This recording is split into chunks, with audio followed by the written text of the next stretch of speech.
శ్రీదేవి భాగవతము. సోతుడు సౌనకాది మహామునులకు దేవీ భాగవతాన్ని ఇలా వివరిస్తున్నాడు. వ్యాసుడు జనమేజయుడికి ఇలా చెప్తున్నాడు. వణికిపోయాడు వాసవుడు. విశ్వామిత్రుడి వద్దకు వచ్చాడు. త్రిశంకుణ్ణి స్వర్గానికి తీసుకెళ్లమన్నాడు. కౌశికుడు చచ్చినట్లు ఇంద్రుడు త్రిశంకుణ్ణి తనతో స్వర్గానికి తీసుకెళ్లాడు.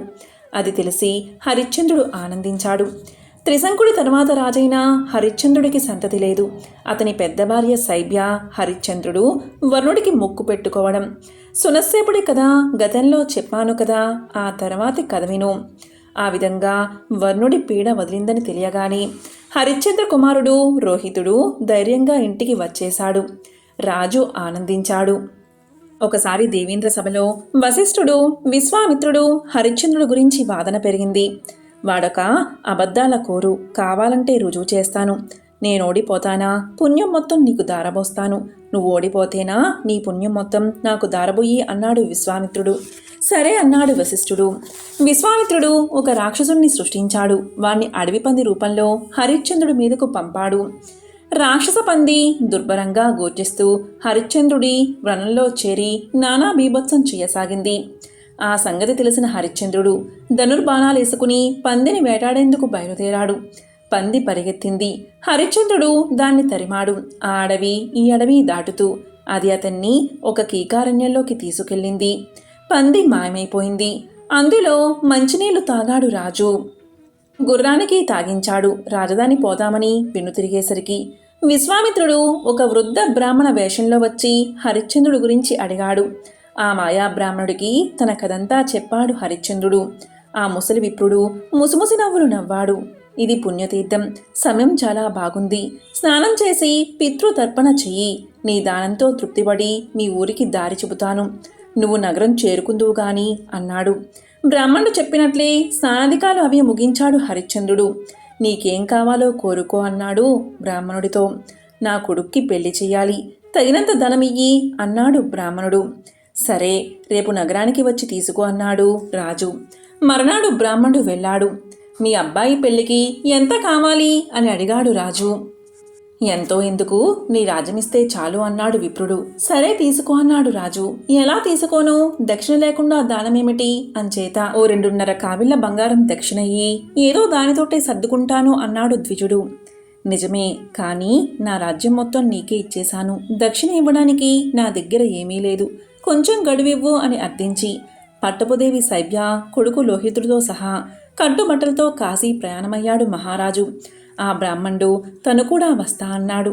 చెప్పులో రాయిలా అడుగడుగునా బ్రాహ్మణుడు నా దక్షిణ అని పీడుస్తూనే ఉన్నాడు. చివరికి హరిశ్చంద్రుడు శైబ్యని కొడుకుని ఒక బ్రాహ్మణుడికి అమ్మేశాడు. ఆ ధనం విప్రుడికి ఇచ్చేశాడు. తన దక్షిణగా అది చాలదన్నాడు కపట బ్రాహ్మణుడు. తనకు తానే బేరం పెట్టుకున్నాడు హరిశ్చంద్రుడు. చండాల రూపంలో ప్రవేశించాడు ధర్మదేవత. నేను కులానికి మాలని పేరు ప్రవీరుడు, నేను నిన్ను కొంటాను, ధర ఎంత అన్నాడు చండాలుడు. అంతలోనే కలగజేసుకున్నాడు విప్రుడు. బంగారం ఇస్తానంటే చేదా, అమ్ముడు పోయి నా దక్షిణ పూర్తి చెయ్యి అన్నాడు. అయ్యా, సూర్యవంశ క్షత్రియుణ్ణి, మరీ చండాల సేవ చెయ్యలేను, కావాలంటే మీ బంగారం ప్రాప్తికి మీరే సేవలు చేయించుకోండి అన్నాడు హరిశ్చంద్రుడు.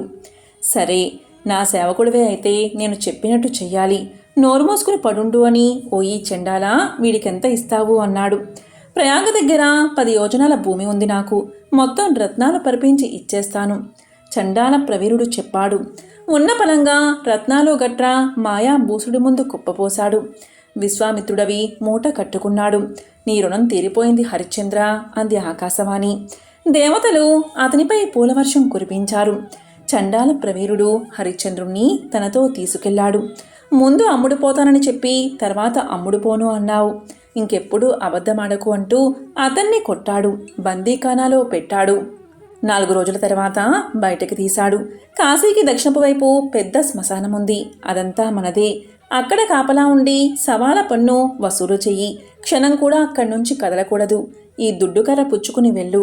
ఈ దుడ్డు మహానుబాహుడు ప్రవీరుడు గారి దోహో అని అరుస్తూ ఉండు అని చెప్పాడు చండాలుడు. హరిశ్చంద్రుడు వల్ల కాట్లోకి చేరాడు. కాలం గడుస్తూ ఉంది. లోహితుడు ఒక రాజు బ్రాహ్మణుడికి సమిధులు తేవడానికి అడవికి వెళ్ళాడు. తిరిగి వస్తూ ఉండగా విశ్వామిత్రుడి మాయ వల్ల ఒక తాచుపాము కరిచి చచ్చిపోయాడు. తోటి కుర్రాల ద్వారా ఈ సంగతి తెలిసిన శైబ్య గర్భశోకంతో గడగడలాడిపోయింది.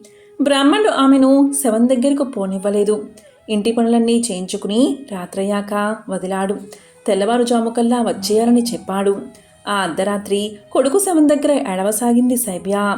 ఆమె దుర్భర గర్భశోకాన్ని విని వచ్చి చూపిన నగరపాలకులు పిల్లల్ని తినే పిశాచంగా భావించారామని బలవంతంగా లాక్కెళ్లి ప్రవీణుడికి అప్పగించారు. చంపేయమన్నారు. ప్రవీణుడు ఆమెను జుట్టు పట్టుకుని తల గుంజకు కొట్టాడు. ఉరివేసిన తల ఒళ్ళు హూనం అయ్యేలా కొట్టాడు. చివరగా హరిశ్చంద్రుణ్ణి పిలిచి అతని చేతికి కత్తినిచ్చి దీని తల నరికేయమన్నాడు. ఆమె తన భార్య అని హరిశ్చంద్రుడికి తెలియదు. అతడు తన భర్తే అని శైవ్యకు తెలియదు. ఆమె అతనికి నమస్కారం చేసి, నాదో మనవి, ఊరు బయట కొంచెం దూరంలో నా కొడుకు శవం పడి ఉంది. దాన్ని కర్మకాండ చేసే వరకు గడువిచ్చి అప్పుడు చంపు అంది శైవ్య. అంగీకరించాడు హరిశ్చంద్రుడు. శవాన్ని తెచ్చింది శైవ్య. పైగుడ్డ తొలగించి చూశాడు హరిశ్చంద్రుడు. అతని నవనాడులు కొంగిపోయినట్టు ఉంది. కొడుకు శవాన్ని శైవ్యనే గుర్తించాడు హరిశ్చంద్రుడు. భర్తని పోలిక పట్టింది శైవ్య. కొడుకు శవంతోటే అగ్నిప్రవేశం చేయడానికి నిర్ణయించుకున్నారు. ఆ భార్యాభర్తలు చిదిపేర్చారు. జీవితానికి చివరిసారిగా భావించి జగదాంబ పరాశక్తి, శతాక్షి, జగద్రక్షకి అయిన శ్రీదేవిని ప్రార్థించారు. చితిలో దూకబోతున్న వారిని ఆగండి ఆగండి అని వారిస్తూ ధర్మదేవతను ముందుంచుకుని దేవతలతో సహా వచ్చాడు దేవేంద్రుడు. వాళ్ళంతా హరిశ్చంద్రుడి మరణాలను పొగిడారు. ఇంద్రుడు లోహితుడి మీద అమృతం కురిపించాడు. శైవ్య హరిశ్చంద్రుల్ని స్వర్గానికి ఆహ్వానించాడు. చండాల ప్రభువైన ప్రవీరుడి ఆజ్ఞ లేదే కదలనన్నాడు హరిశ్చంద్రుడు. హరిశ్చంద్రుడు అలా అనగానే పక్కున నవ్వాడు ప్రవీరుడు. ఇలా అన్నాడు, ఆ ప్రవీరుణ్ణి నేనేనయ్యా, త్రిశంకు కుమార, ధర్మో రక్షితి రక్షిత అన్నట్టు నీ చేత సంరక్షించబడుతూ ఉన్న సత్యవాక్పాలమనే ధర్మ విషయంలో నిన్ను పరీక్షిస్తూ సహాయపడేందుకు నేనే ఆయా రూపంలో వచ్చాను అంటూ గతమంతా పొల్లు పోకుండా గుర్తు చేశాడు. నీ కొడుకుని అయోధ్యలో రాజుగా అభిషేకించు, ఇంద్రుడి ఆహ్వానాన్ని అంగీకరించు అని సలహా ఇచ్చాడు. ధర్మదేవత యొక్క హితబోధలో హరిశ్చంద్రుడు స్వర్గస్థుడయ్యాడు. అందరూ అయోధ్య చేరారు. రాజ్య బాధ్యతలు పుత్రుడికి అప్పగించి అయోధ్య పౌరులు చూస్తూ ఉండగానే హరిశ్చంద్రుడు, శైవ్య స్వర్గానికి వెళ్ళిపోయారు. ఈ విధంగా సూతుడు సౌనకాది మహామునులకు శ్రీదేవి భాగవతాన్ని వివరిస్తున్నాడు. ఓం శ్రీ మాత్రే నమః.